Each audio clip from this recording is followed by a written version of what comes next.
Hi, welcome back to Sharon from Vivid Days.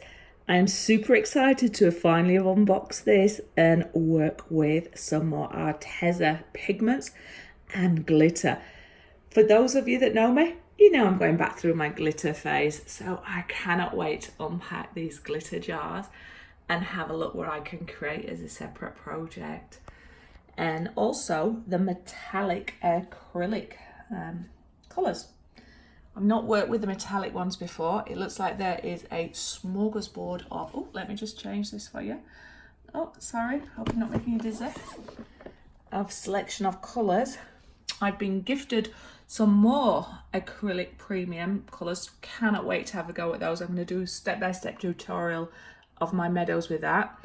And also these canvases and an easel. And I think this is a really neat idea as a way of selling projects that are just going to stand on its own little easel and have a go at painting with them. So I'm Sharon, I'm digressing. I look forward to showing you some projects that are coming up soon that I'm going to work with these. So have the most amazing day and I look forward to creating art with you.